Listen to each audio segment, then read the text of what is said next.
En tan solo 7 años, un inmigrante ruso había pasado de ser un simple conserje a convertirse en uno de los brokers de más éxito en los Estados Unidos. Y un día desapareció. Un pelo de perro, un trozo de plástico y una lasca de pintura naranja eran los únicos rastros de un crimen motivado por la avaricia y la envidia.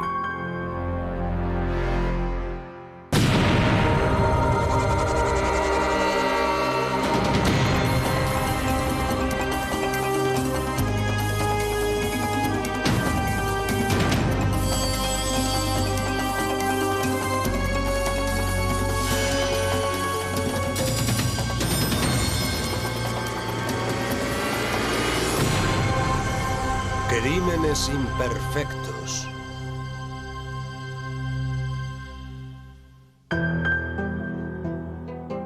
En los años 70 y 80, la gente que vivía en la antigua Unión Soviética se enfrentaba a la pobreza y a la desesperación. Algunos, como Michael Prosemensikov, de 23 años, aspiraban a algo más. Llevaba una vida de privaciones, de largas colas para conseguir comida y de autobuses abarrotados. Michael se había criado en un piso en el que vivían otras 7 familias. Sin nada que perder, Michael y su familia emigraron a los Estados Unidos. Al principio, Michael encontró un empleo como conserje. Trabajó muy duro, perfeccionó su inglés y esperó a que llegara su oportunidad. Se aferró al sueño americano en todos sus aspectos. Quería tener comodidades materiales y quería ser reconocido como un profesional de éxito. Era un hombre muy motivado. Tenía claros sus objetivos y se propuso conseguirlos por encima de todo. Con el tiempo, Michael obtuvo una licencia para ejercer como broker. Aprobó el examen de agente de inversiones y consiguió entrar a formar parte de la compañía financiera de Minneapolis. Cuando empezó, recurrió a sus compatriotas inmigrantes y estos respondieron generosamente. 7 años después, Michael ya ganaba más de $1 millón al año. Y le gustaba presumir de ello. A decir verdad, no caía muy bien a la gente porque siempre estaba presumiendo de ser un pez gordo y de tener un Mercedes. No es para tanto, yo también tengo un Mercedes. ¿Qué más da? El 28 de junio de 1991, Michael le dijo a su mujer que volvería tarde, pero nunca regresó a casa. Dije, Michael no volvió a casa anoche. Mi mujer se volvió y me dijo, seguro que le han matado. La policía encontró el coche de Michael en el aparcamiento del lago Minnetonka, a escasas manzanas de su oficina. Un policía había visto el Mercedes aparcado allí hacia medianoche, lo cual le pareció extraño. Es una playa aislada, era una fría noche de enero y allí estaba el Mercedes junto a la playa. El maletín de Michael estaba en el asiento delantero. En el coche no había sangre ni signos de violencia. Los investigadores encontraron lo que parecía ser sangre en la superficie helada del lago, a escasos metros de allí. Pero los resultados del análisis no fueron concluyentes. Pasaron 2 días, y de pronto un hombre que trabajaba en un vertedero municipal vio una bandada de buitres rondando por unos árboles de Navidad desechados. Me acerqué a verlo y comprobé que era parte de una pierna humana hasta la cadera. Pensé que correspondía a un hombre bastante alto. Los investigadores también encontraron un torso humano. Faltaban las manos y la cabeza. Parecía que alguien había intentado deshacerse de todo lo que pudiera identificar a la víctima. Pero sí encontraron la punta de un dedo. Cuando la policía procesó la huella dactilar, descubrieron que coincidía con la del permiso de conducir de Michael Prosemensikov. La policía pensó que Michael podría haber sido asesinado por ser un inmigrante ruso, así que pidieron cautela. Me llamaron del FBI y me dijeron que no fuera al entierro. Y yo les dije, ¿por qué? Verá, dicen que usted era amigo suyo y el que haya hecho esto también podría matarle a usted, así que no vaya al entierro. Me pareció muy fuerte. Los investigadores dieron este infrecuente paso porque no tenían ni idea de por qué habían asesinado a Michael, aunque sí sabían que tenía muchos enemigos.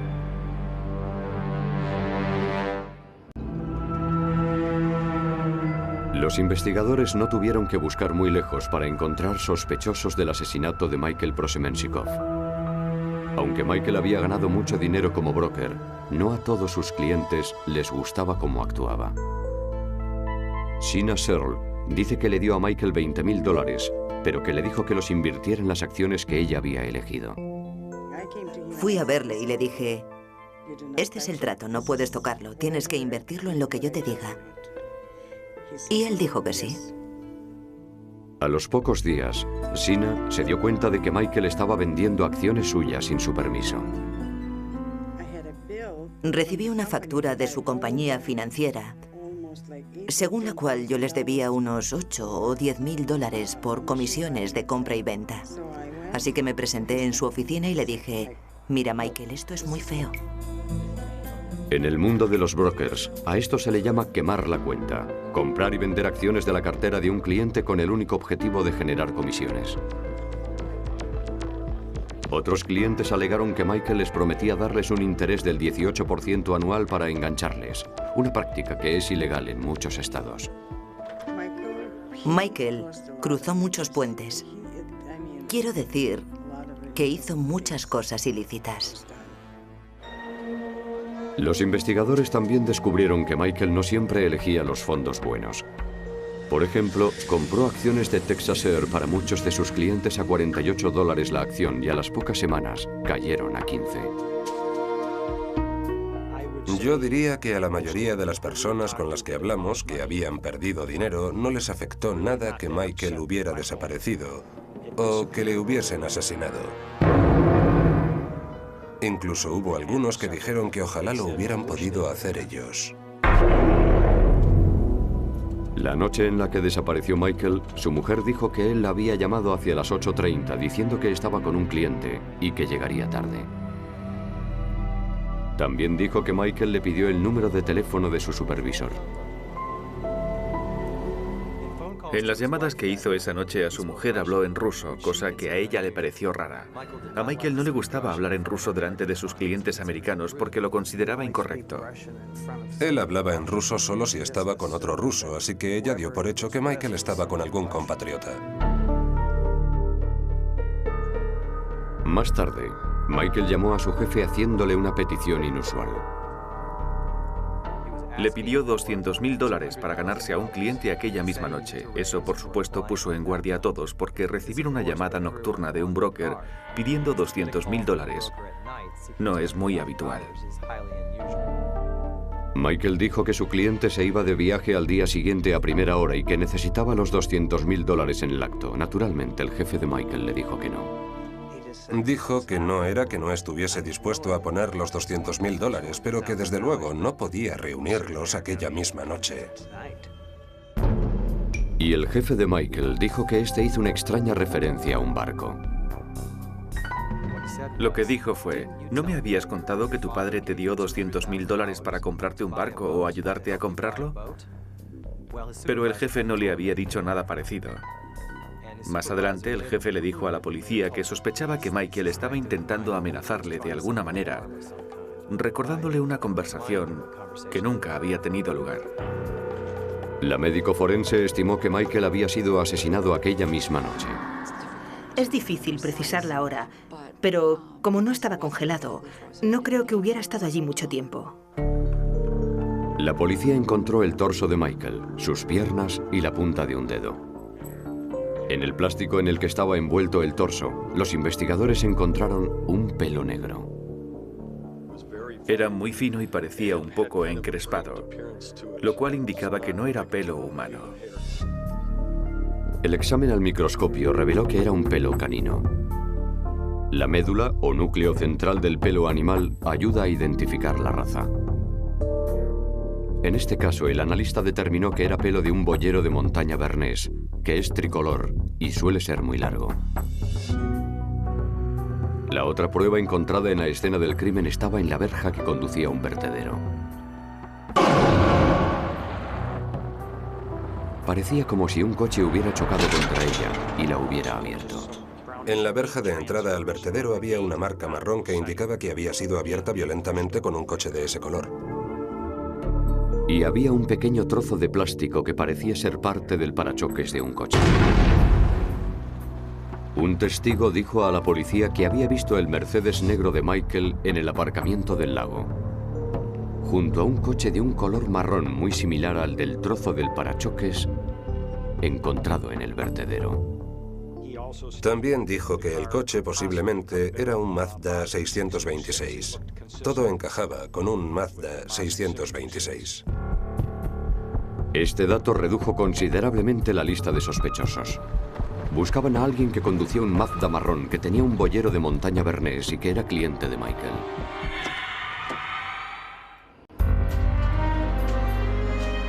Durante la investigación del asesinato de Michael Prosemensikov, los investigadores descubrieron que este tenía muchos clientes descontentos. También había pedido a los inversores que construyeran un resort en Reno, Nevada, para ser dirigido por una empresa llamada Financiera Omni. Se invirtió mucho dinero en ese falso proyecto. Resultó que la dirección de Financiera Omni estaba en medio del desierto. Era un viejo motel destartalado. Y allí era donde se suponía que estaba el resort. La inversión fue un timo, y eso generó más clientes descontentos. Las autoridades creen que el móvil para el asesinato de Michael Prosemensikov ha sido el dinero. La noticia del asesinato de Michael Prosemensikov dio lugar a una gran cantidad de pistas, incluyendo la que dieron los empleados de un lavacoches local. Dijeron que un cliente les hizo una extraña petición al día siguiente de haberse encontrado el cuerpo de Michael. El cliente nos pidió que limpiásemos una mancha de sangre que había en el maletero, cosa que nos resultó un poco extraña. Dijeron que era un Mazda marrón y dieron a la policía el número de la matrícula, PNN 393.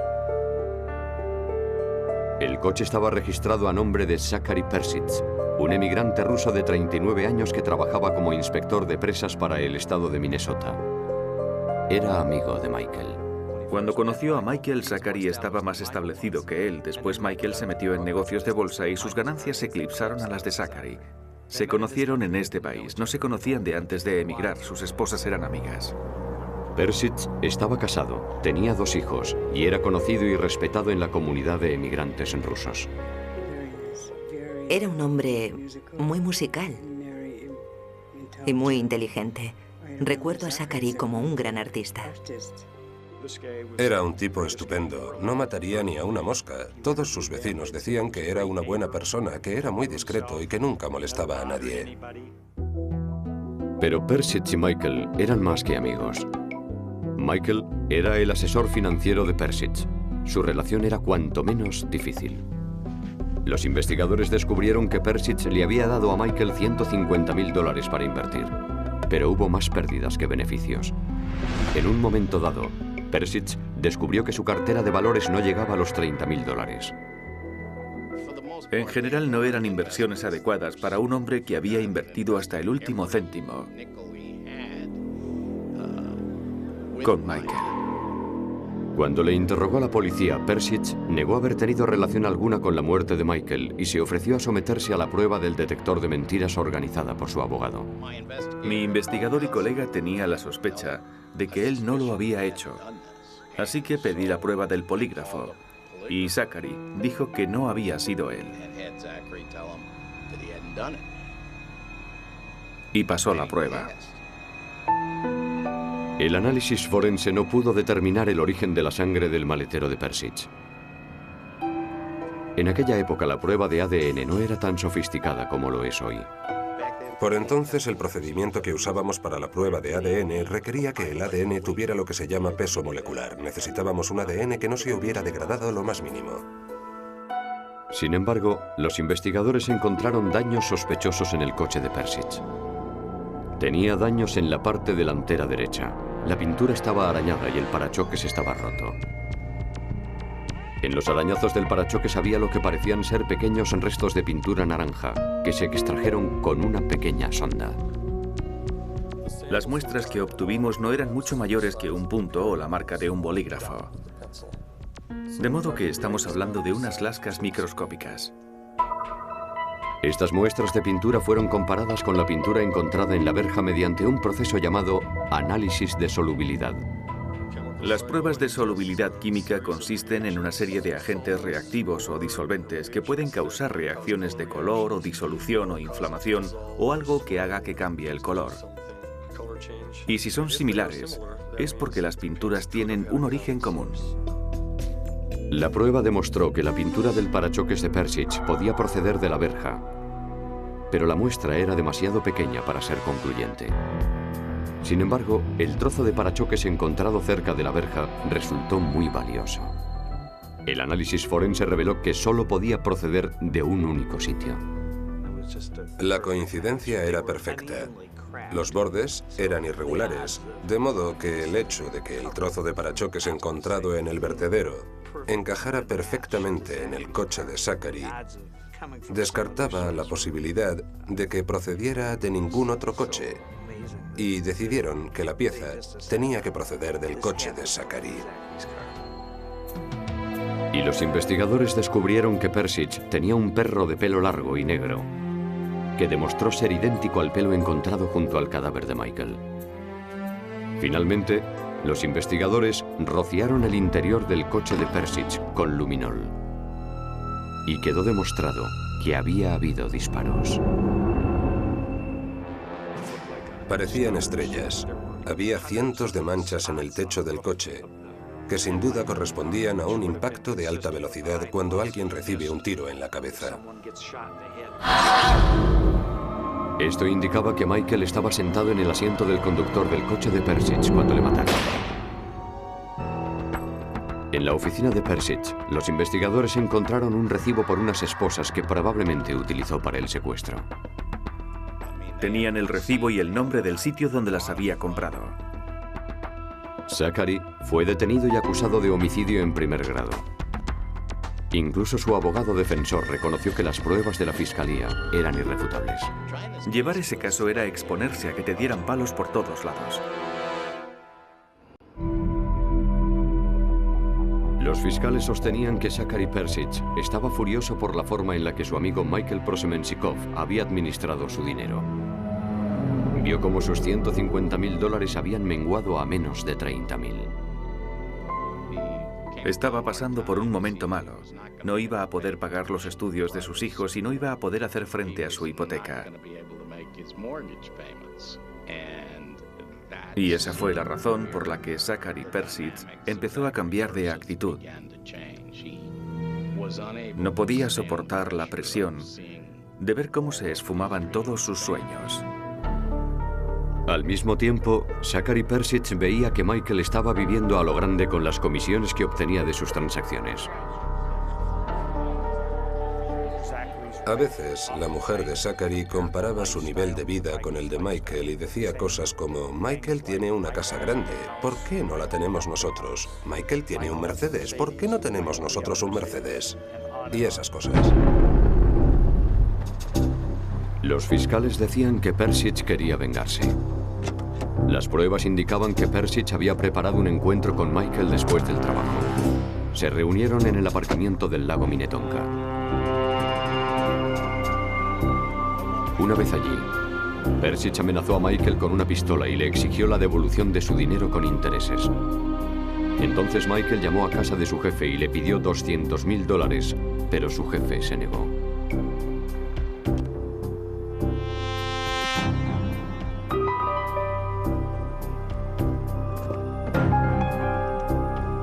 Persich esposó a Michael al volante del coche y le ordenó que se dirigiera a una zona desierta.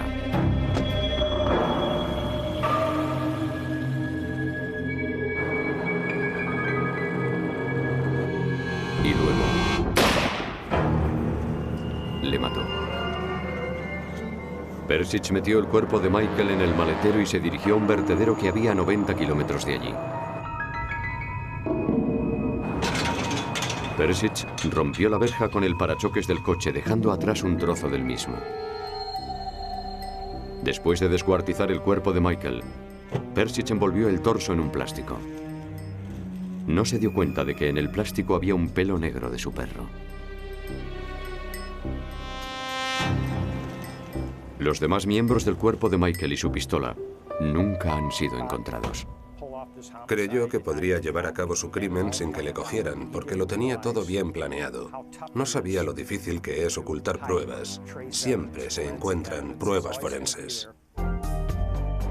Zachary Persich se declaró inocente, alegando enajenación mental. Sin embargo, el jurado rechazó la alegación y le declaró culpable de asesinato en primer grado. Fue sentenciado a cadena perpetua. Para Michael Prosemensikov, el sueño americano se había convertido en una tragedia. Pero las pruebas no dejaron duda de quién era el responsable. Las pruebas forenses resolvieron el caso. Los investigadores hicieron un trabajo exhaustivo y muy profesional. Se dice que si sabes cómo cometer el crimen perfecto, hay 50 formas de meter la pata y que eres un genio si logras superar 25 de ellas.